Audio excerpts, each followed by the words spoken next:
കബറ് മുറുക്കി പിടിച്ചാലോ? ഇത് തന്നെയാണ് എല്ലാം എന്ന് പറഞ്ഞാലോ? അതുപോലെയാണ് സംഘടന മാത്രം മതി, ആദർശം വേണ്ടെന്ന് പറഞ്ഞാൽ നമ്മുടെ ചങ്ങായിമാര് തീർന്നില്ല. ഇപ്പം നമ്മൾ ജോലി ലഘൂകരിക്കാൻ വേണ്ടി ചെങ്കല്ലും കരിങ്കല്ലും ഒക്കെ എടുത്തു വെച്ച് ഓട് ഇസ്റ്റിക്കൊക്കെ എടുത്തു വെച്ച് ഉന്തുന്നൊരു സാധനമില്ലേ, എന്താ ഇതിന്റെ പേര്?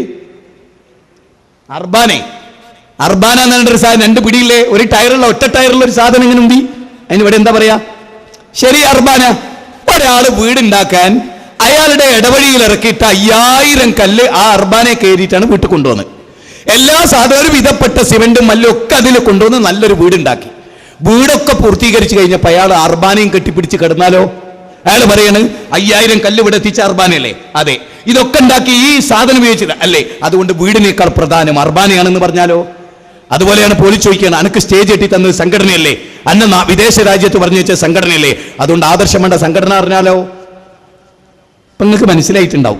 ഇനി ഇതിനേക്കാൾ ഉദാഹരണം പറയാം. നിങ്ങൾ പൊട്ടന്മാരൊന്നും അല്ലല്ലോ, LKG UKG ഒന്നും പഠിക്കല്ലോ. അയ്യടാ, കുറെ സമയം ഇരുന്ന് അങ്ങനെ കേൾക്കണ് മതി വിളമ്പിയെ.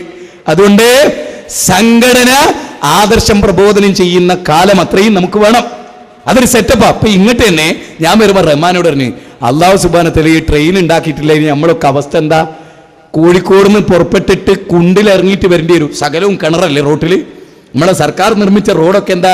2 അടി കുഴി, 2 പടവ്, 3 പടവ്, 4 പടവ്, 5 കോല് കിണറ്.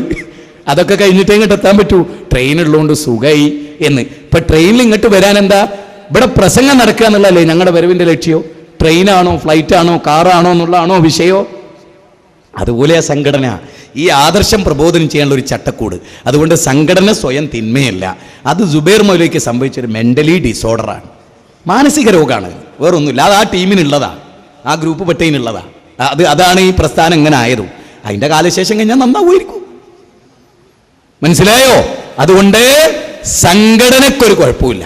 സംഘടന ഒരാൾ ഇപ്പം നമ്മൾ സാധാരണ പറയുന്നത് ഒരു വീടിനെ ചൂണ്ടിക്കാണിച്ചിട്ട് ആ വീടിപ്പം മോശം, ആ കുട്ടികളുടെ ബാപ്പ ഉണ്ടായിരുന്ന കാലത്ത് നല്ലൽക്ക് കൊണ്ടുവരുന്നൊരു വീടാ, ഇപ്പം പറ്റ കേടും എന്ന് പറഞ്ഞാൽ വീടിന് ആ കുഴപ്പമോ?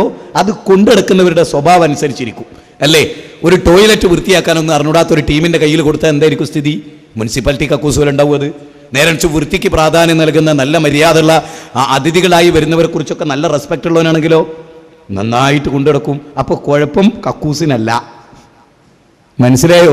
എന്താ അറിയോ? സംഘടന തിന്മയാന്ന് ചിന്തിക്കുന്ന ചിലരെങ്കിലും ഉണ്ട്. ഓൽക്കിത് മാറണം എന്നുള്ളതിനായി ഉദാഹരണം പറഞ്ഞു. അള്ളാഹു സുബ്ഹാനഹു വ തആല ഖൈറാക്കുമാറാകട്ടെ. സത്യത്തിന് വേണ്ടി ജീവിച്ച് മരിക്കാൻ അള്ളാഹു തൗഫീഖ് ചെയ്യുമാറാകട്ടെ. ഹക്കും ബാത്തിലും വേർതിരിച്ച് മനസ്സിലാക്കി മുത്തഖികളായി ജീവിക്കാൻ അള്ളാഹു തൗഫീഖ് ചെയ്യട്ടെ. എല്ലാവിധ തിന്മകളിൽ നിന്നും അള്ളാഹു നമ്മെ കാത്തുരക്ഷിക്കുമാറാകട്ടെ. തൗഹീദിന് വേണ്ടി ജീവിച്ച് മരിക്കുന്ന മുത്തഖികളിൽ അള്ളാഹു നമ്മെ ഉൾപ്പെടുത്തുമാറാകട്ടെ. റബ്ബനാ തഖബ്ബൽ മിന്നാ ഇന്നക അൻത സമീഉൽ അലീം വതുബ് അലൈനാ ഇന്നക അൻത തവ്വാബുർ റഹീം. اللهم يا مقلب القلوب ثبت قلوبنا على دينك. اللهم يا مقلب القلوب ثبت قلوبنا على دينك. اللهم يا مقلب القلوب ثبت قلوبنا على دينك. ربنا آتنا في الدنيا حسنة وفي الآخرة حسنة وقنا عذاب النار. آمين برحمتك يا أرحم الراحمين. السلام عليكم ورحمة الله وبركاته.